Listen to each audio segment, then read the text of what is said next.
I'm the only one. You know, he can't talk normal. He's got to always pretend he's debating. Does that bother people? Do you ever have a conversation? Donald, I say, well, what's going on? But he goes, I'm the only one that has a proven record of beating Donald Trump. I'm the only one. I've beaten Donald Trump. That's true. He said, I beat him 6 times. Then I looked at him and I said, yeah, but I beat you 22 times. Right? And it's true. And it's a famous picture where he just stands there like, he doesn't even say anything because he's lying Ted. Most guys wouldn't really, he could say, he said it again today. He said he's the only one with a proven record, and I'm killing the guy. So it's really disgraceful. I tell you what, politicians are a disgrace in many cases. I've met some that are very good. But the lying, the deception, the viciousness. But I've met people that are much tougher than Ted Cruz. But I've never, ever met anybody that lied like him. This guy lies so much, right? Do you remember the voter? Remember Iowa? Remember what he said? Looked like it came right out of the IRS. Voter fraud, voter whatever the hell, and he puts it up, and people saying, what's going on? And he said, the way you get out of it is you have to go and you have to vote for Ted Cruz. I mean, give me a break. So here's what the facts are, folks. We have a very, very big deal coming up. And I don't know, the polls now, a poll just came out where essentially we're even, and I'm feeling it. When I went to New Hampshire, I wasn't supposed to win, right? And I went around for about 4 days. I've been here for 4 days and then went home for like 2 seconds because I had that meeting with the Republican National Committee, right? Reince. We'll find out. Don't worry. I have my eyes wide open. My eyes are wide open, right? You all trust me. My eyes are wide open. He's a nice man. Somebody said, is he a nice man? I said, yes. I said, are they going to treat you fairly? I said, I have no idea, but I'll let you know in 6 months. But my eyes are wide open, all right? And I'm representing a tremendous number of people, and we are not going to be taken advantage of by people. I'll give you an example. I go to Louisiana. I worked hard, made speeches all over, made a final speech in a hangar that was massive. The place was packed. I end up winning. And then I didn't get as many delegates as the guy that lost. I said, well, what kind of a system is this? But my eyes are wide open, right? A corrupt You all trust me. We're dealing my eyes are wide. He's a nice man. And somebody said, is he a nice man? I said, yes. If I was, I said, are they going to treat you fairly? I said, I have no idea, but I'll let you know in 6 months. But my eyes are wide open, all right? And I'm representing a tremendous number of people. We have millions of votes. We are not going to be taken advantage of by people. I'll give you an example. I go to Louisiana. Now, I worked hard, made speeches all over, made a final speech in a hangar that was massive. I don't even know if they're evil. Some of them are. I end up winning. They're unbelievably dishonest. I didn't get as many delegates as the guy that lost. I said, well, what kind of a system is this? Unbelievably dishonest. But my eyes are wide open, right? A corrupt, you all trust me. We're dealing with my eyes are wide. He's a nice man. And somebody said, is he a nice man? I said, yes. If I was, I said, are they going to treat you fairly? I said, I have no idea, but I'll let you know in 6 months. But my eyes are wide open, all right? And I'm representing a tremendous number of people. We have millions of we are not going to be taken advantage of people. I'll give you an example. I go to Louisiana. Now you have to be careful. Made speeches all over. Frankly, if it would have been nothing, I would have never written. You have to file the papers, right? So I filed this massive, almost 100-page document. And it showed not only some of the greatest assets in the world, but tremendous cash flow, debt, a tremendous company. Turnberry and Scott, Doral, buildings all over the place. This Bank of America building in San Francisco with a great partner. Lots of great deals, right? Great buildings. 1290 Avenue of the Americas, one of the biggest office buildings in Manhattan. Trump Tower, so many buildings. Right? So I had this great company. Again, very little debt, tremendous cash flow, tremendous company. And they didn't complain. They couldn't. They were devastated. They went up. Federal election said they never seen so many people wanting to see a report before. And I'm representing, and I said, I know how successful you are, not going to be taken. But I had no idea it was that successful. I said, Pete, how did you know? Did you read the papers? No. I go to Louisiana. I know you wouldn't have run unless the papers were damn good. And it's true. You couldn't have run because you have to file everything in our company. You have to file. And the reason I tell you is because company, Turnberry, because that's the kind of thinking we need in the United States. We have to get our house in order. We have to get our house in order. Very little debt, tremendous cash flow, and we can't let China, who I like, Japan, Vietnam, India, name a country, name any country, name a country. I guarantee you, that country is taking advantage of the United States. It's amazing that we have a country that continues to chug along. You know, we have no GDP. We're like at zero. Zero.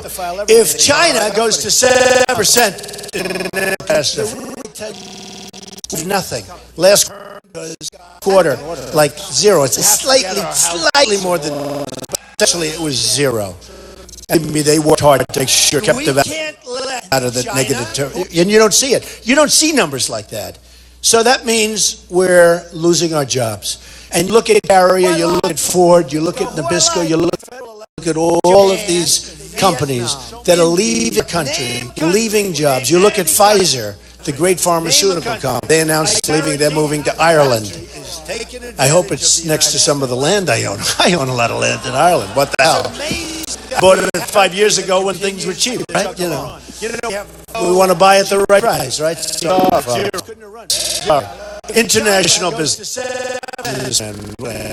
But you know, we want to keep our companies here. We want to keep our jobs here. And I tell the story, and it could apply to any one of them. It could apply to Nabisco. It could apply certainly to Ford. Ford spent $2.5 billion building up. You don't see numbers like that. Plants, a massive plant in Mexico to make cars, trucks. What do we get out of it? Now make the cars. They make the trucks, they make parts, they send them across the border. Probably those cars are driven by illegals. Why not? They can get them for the right price. Nobody checks them, so why can't they? The illegals take the Ford car and they drive it right across the border, and everybody's happy, especially the Democrats, right? They're happy. But you know, so we're going to stop it. We're going to have such a strong border, and we're going to have a wall. It's going to be a real wall, believe me. We're going to have a wall. Drugs aren't going to be pouring into this country anymore, poisoning our youth and poisoning everybody else. We are going to have a strong border. We're going to have a wall, and Mexico is going to pay for the wall as sure as you're standing here.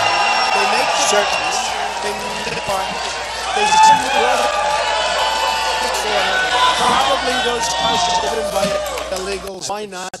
But you know, the part of it that's so right, they're happy.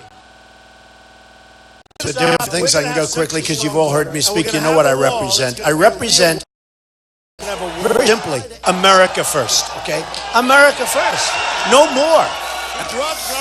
So the question was asked to me the other day by one of the commentators about NATO. So I said, well, here's the story. You ready? NATO's obsolete. And they will go, what? Oh, Trump doesn't know anything about NATO. 3 days later, they're all saying it was genius. Nobody, you know, they study it, and they watch it, and they look at it, and they're so close to it that they don't even see it. It's obsolete. But then I said something more profound, frankly, as far as I'm concerned. I said, it's obsolete. Proportionately way too much. We have 28 countries, and some of the countries are along for a free ride or almost a free ride. So what the hell are we doing? So they get attacked and we protect them. Oh, isn't that a great deal? I love that deal. That's great. That's great. So I said, we have to get those countries to pay, number one. Number two, there are many of them. There are many of them. I think we're paying 72% the cost. 72%. We're one country. And they look at We're stupid. We're by stupid people, folks. We can't do it anymore. We can't do it anymore. We have incompetent leadership, and we're not going to stand for it anymore. And we're... And not only incompetent, remember this. You know, a lot of people come up to me and they talk about a certain deal. And they say, Mr. Trump, our politicians are so stupid. I said, no, they're not stupid. They're taken care of through campaign contributions. They're not stupid. Some are stupid, frankly. And some deals, many of the deals are stupid. But many of the deals are made because these companies and various other people that want to make the deal are totally controlling of your Ted Cruz's of the world. Totally controlling. For instance, Cruz has a personal financial statement, the disclosure form, which is a big deal. He forgot to put on, he said, I forgot. Lying Ted. Lying Ted. He said, I forgot to put that I borrowed $1 million at almost no interest. An interest rate anybody in this room would be proud of, okay? Because he's a United States senator. They give him all the money. He could have gotten it for nothing, probably. He probably said, well, at least put something there. You know, got to make it look a little good, right? So he borrowed $1 million from Goldman Sachs and Citibank. Didn't put it on a personal financial disclosure of your Ted Cruz's of the world. Then he goes around and he acts like Robin Hood, like he's going to protect you from the banks. Give me a break, folks. It doesn't work that way. Nobody knows politicians better than me. That's why I'm doing so well. Forget. With all these people, one another, they're gone, they're gone, they're gone. I've been on center stage, center stage of debates. We had like 11, 12 debates. He could have gotten it for one because it was treated fairly, but that's okay. That might have been a mistake, or maybe not, who knows. Raised a lot of money for the vets. Raised a lot of money for the vets because remember that.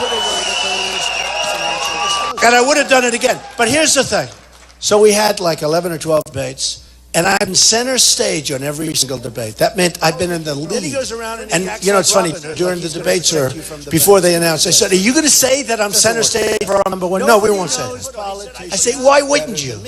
Well, we just don't do that. Now, some of them did, but some of them wouldn't do it because they refused to acknowledge that I was number one. But that's the way. Every single debate, I've been exactly center. And some of these guys, they're falling off the platform, left or right. Remember Jeb, he hit me? I said, Jeb, next week you're going to be off the platform. You're going to be falling off the platform. And don't forget, Jeb, and I can only say this because he endorsed. Now all of a sudden, Cruz is becoming establishment, even though they all hate him. But he's becoming establishment because he's taking a lot of money. And these people want. I had one guy come in. It was interesting. He's a friend of mine. He wanted to give me tremendous amounts of money. I'm richer than he is. Much. He said, I know you're richer than me, Donald, but I want to give you millions. I said, here's the problem. I can't take it because I'm self-funding my campaign. I take the little contributions where people send in $250, they send in $17, they send in even $500, $1,000. But the small contributions, right? The minimal contributions, because you can't send the money back. Number one, it's expensive to send it back. Number two, half the time you don't know where the hell to send it. And number three, if I sent a woman back who literally I have a woman wrote a 4-page letter with a check for $17.50. If you send that back to a woman, it's almost like insulting no matter how you put it, right? So, no, it really is. But here's a guy, they spend so much money. They're spending money like it's water. And it's so against the system. And it's so against what we all stand for. And what it is it's inverse. It's actually inverse. The more money they spend, and some of them, they raise money. They're really good at it. Remember this about politicians. They're good at two things. Raising money for themselves and getting elected. He said, and lying. Well, that's true. That's true. So, what we're going to do is we're going to change the system. And we have a movement going. We have a movement. All over the world they're talking about it. It's been on the cover of Time magazine like 4 times in a short period of time. I've been on the cover of Time magazine a lot over the last 6 months. But 4 times over the last short time, the cover of Time, the cover of New York, Washington Post, everything. I mean, the biggest story is what's happening with Trump. Today there's a story, they were just reading it. I don't even know where the story is, but that Trump has made the networks of television a fortune. They're having the best year they've ever had because everybody wants to watch Trump. Look at this crowd. By the way, I wish the press would go to the back and see what I'm talking about. I just lived there, and part of the problem is, you have to go through the machines, unfortunately, which is too bad. But so many people back there, what's going on, and we have one today later on in the evening. In fact, my wife is flying in for it. We're going to have one that's so unbelievable. It's going to be packed. And Bernie was right next door, and he canceled his because they can't compete with what we have. They cannot. It's true. It's true. They cannot compete with what we have. They can't compete with our crowds. It's a movement. And you know what it is? It's a movement to common sense. It's a movement to say we're not going to allow it to happen anymore. We're not going to allow our country to be stripped of its jobs, of its factories. We're not going to allow it. You know that people in this area, and Steve read you some statistics, they're terrible. When Scott Walker, I should have brought it, maybe I did. Do I have it? Do I have it? Oh, tonight? Oh, you wouldn't. I like this crowd so much, though, no? You'll see it tonight. I'm bringing it tonight. So, no, Scott Walker came up to my office a year ago. He gave me this beautiful plaque because I gave him a lot of money. I said, what the heck? He's fighting. Give him money. What do I know what he's doing? But then when I looked at the numbers, when he announced he was running for president, and did you notice we got along very well? And they all said, well, first they said Jeb was going to win. I took him out, right? I took him out. So he was gone. Then they said Marco was going to win, the face of the Republican Party. And we had a great time in Florida. He goes, bye-bye, bye-bye. Then they said, well, everyone's going to win, right? They're all going to win. Then they said, remember the last one was going to be Walker. When he went in, they said, well, this is a great young Republican, which is true. I hope it's true. But, he's against me, so as far as I'm concerned, there's no truth to that. But the fact is you're doing very mediocre. But when he went out, Walker, everyone thought that, well, he was going to win. And I was just nice to him. He was very nice to me. We went along a couple of months. He was doing well. I was doing well. And he was toward the beginning of the pack because, he had this little reputation going. And then they had a fundraiser. And his chief fundraiser, again, fundraisers, always funds. Money is the root of all evil, right? But they had a fundraiser. And this guy said some nasty things about me, like really, really nasty. And I said, thank you so much. And I was reading a magazine, and I was reading what was going on in Wisconsin. And Wisconsin is a much different place. You're losing a lot of jobs. You're not going up. You're going sideways. You're very average compared to your neighboring states. You're right in the middle, which is fine. But I thought it was like this great, they had this false deal going.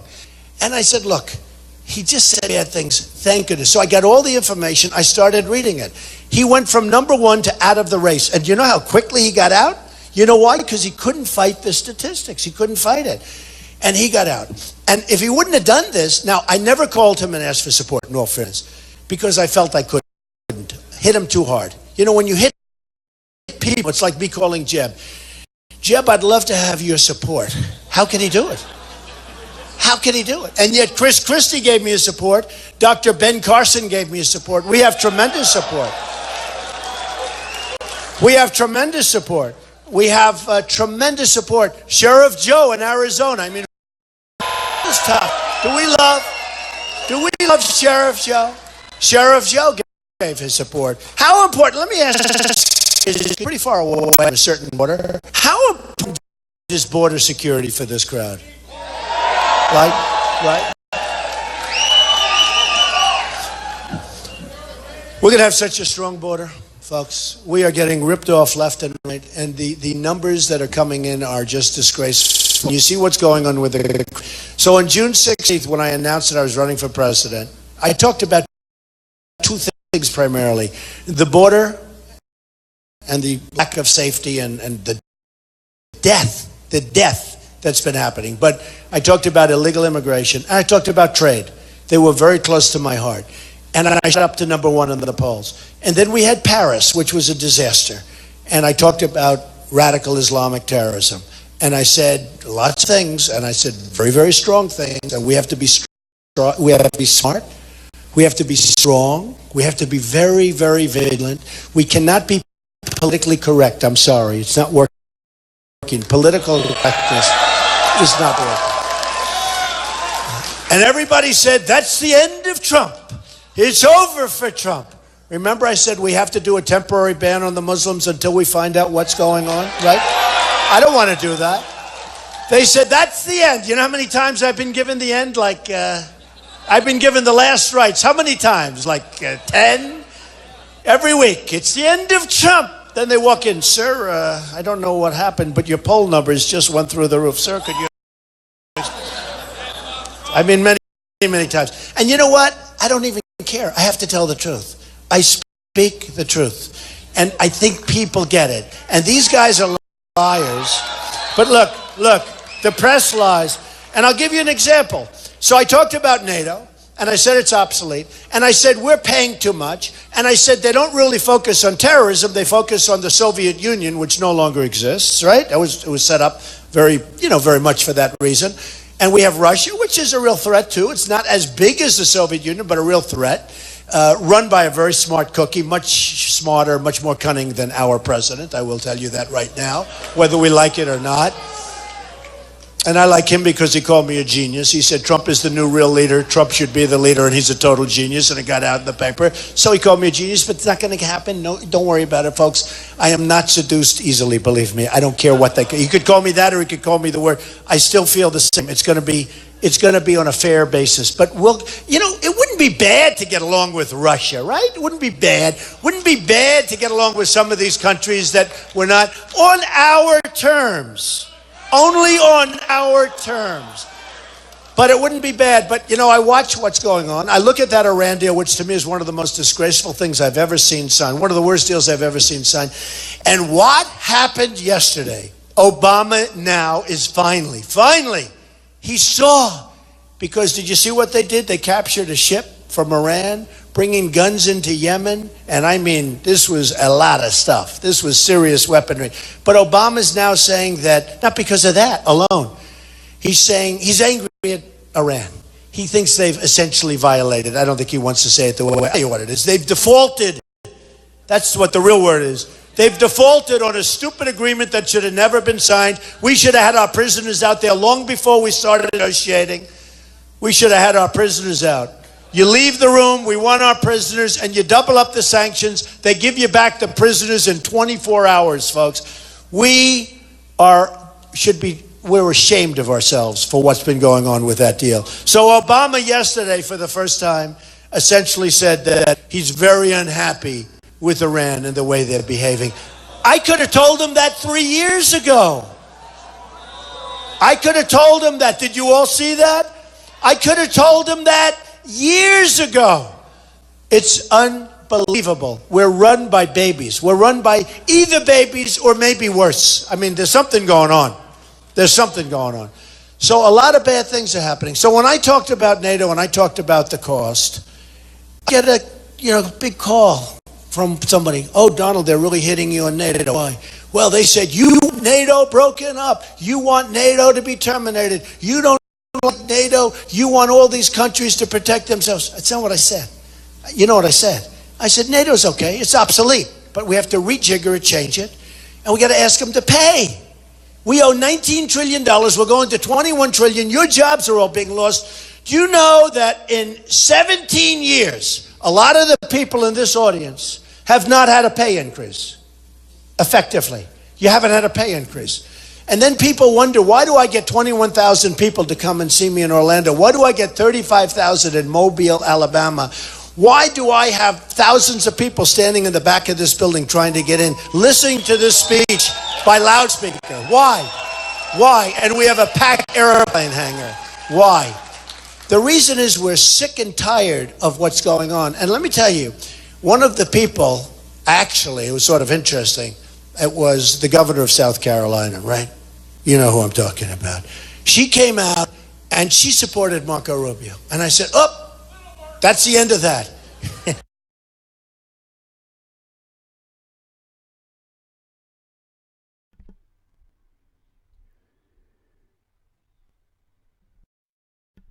And right on cue, it looks like we lost the feed as soon as he said that. See if I can't get it back. She came out and she supported Marco Rubio. And I said, oh, that's the end of that. That was weird. Governor Haley. These names. I wonder if those brands will stick forever. I hope not. Right? I hope not. Do you think? Lion Ted's going to stick because he's never going to change it. Lion Ted. Isn't it amazing? I have the evangelicals because they know I'm a straight shooter. And they also know that I'm going to do it right. They know I'm going to do it right. And by the way, Haley, Governor Haley, when she supported Marco, everybody said, oh, that's good, that's good. And I even figured, hey, that's got to be a pretty good endorsement. And then I win South Carolina in a landslide. And it reminded me of this, because you have Walker, who can't support me because I hit him hard. But I hit him hard to win, and I hit him hard to tell the truth. I just told the truth. I basically read a story. I took one page out of an otherwise wonderful story, but the one page was about like the economics of what's going on and the job losses and everything else of what's going on. And people are saying, oh, he shouldn't be fighting the governor. The governor's popular. He's a nice guy. First, he's not popular. Statewide, he's very unpopular. I think I made him unpopular in the state. You know, the truth is he should have supported me. I think he'd be popular if you want to know the truth. So she supported, in that case, Marco. And he, you know, I won big. And I think a lot of big things are going to happen tomorrow. I think I'm seeing people that are professionals. And, you know, the polls are pretty even. Right now, the polls are pretty even. But I have a feeling we're going to have a very big day tomorrow, folks. I think so. We're going to be doing a lot of celebrating because we're bringing our country back. But I have a feeling it's going to be an unbelievable day. So when I talk about things, I wish the press would go through the whole scenario. So you heard about Japan, and I saw it yesterday about Japan. Donald Trump knows nothing about our defense, or he knows nothing about, and I'm saying to myself, what I said was great. We defend Japan. We defend. Why are we defending Japan? We defend Japan. Now, we don't want them to have nuclear. I don't want them to have nuclear. But you know what? It comes a price. It comes a time at which you say, you know, good luck, defend yourself. We're not going to continue to pay for your defense and lose a tremendous amount of money. All right? So what happens is, here's what my theory is. They've got to pay us a lot of money, all right? Because we cannot continue to do this. And if they don't, you have to be prepared to walk. And if they walk, and if we walk, they're going to arm. Because their primary problem is North Korea. Now, he's a whack job, and he's got a problem, all right? No, he's got a problem. And frankly, maybe they're better off defending. What the hell do we have to be over there for, right? I mean, you know, you could make that case. I could make that case. Now, they'll say, Donald Trump knows nothing about the nuclear strategy. Let me tell you about the nuclear strategy. Pakistan has nukes. China has nukes. So many people have nukes now. It's the biggest problem facing the world today, all right? But there's so many countries that have them. But who has them also? North Korea has them. So we have 28,000 on the border between North and South Korea. We have Japan that's making, I mean, we're just doing their military for peanuts. We have South Korea. I love South Korea. I love Japan. I have great friends in Japan, great friends in South Korea. South Korea, like Japan, is an economic behemoth. Every television set you order, Samsung, LG, they all come from South Korea. I order thousands a year for different projects, right? They come from South Korea. I wish they came from Wisconsin. I swear I'd order them. Even if it was a no-name, you know? I like Samsung. I like LG. I like names. Even if it was a no-name, if you ordered, I'd love to order them right out of Wisconsin. But we don't make televisions anymore. We don't make anything anymore, folks. We don't make things anymore. We're going to have a time in the not-too-distant future, if I win, where Apple and other companies are going to make their products here. And we're not going to have them made in China and Vietnam and all these other places. I'm telling you. And that's going to happen. And that's going to happen. So the story is that they have to, the press, the media, they have to tell the full story. So they come out yesterday. Donald Trump wants to see Japan nuked, meaning they have the nukes, right? Donald Trump thinks it's fine for Japan to have nuclear weapons. Well, I don't like that.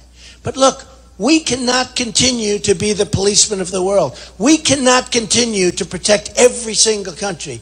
I know what's probably going to happen. Not definitely. I'm prepared to walk. But probably when I say, listen, you have to help us out. You have to pay substantially more money because we cannot continue to pay. They will probably say no, and I'll probably walk, and meaning our country, and they will probably call back and say, let's go. Or they'll have to defend themselves, folks. They'll have to defend themselves, and that's the way it goes, okay? That's okay. You have to be prepared to walk. Same thing with South Korea. I mean, look, we have 28,000 people there on the border, soldiers, young, beautiful soldiers. I mean, that's a dangerous border. And they're not paying much. And every time North Korea acts up, you ever see the ships start going, the planes start going, and they mobilize it. We're always doing attacks, fake attacks, whatever the hell they call it. We're doing them all over the place. We're working with them. I say, wait a minute, at what point do we stop this? At what point do people either pay us or something? Or do whatever. We can't let this, we cannot continue to go on like this. Saudi Arabia, remember this, Saudi Arabia, they're fine, I have many friends from Saudi Arabia. Saudi Arabia, before the oil went down, was making $1 billion a day. They have the largest funds in the world.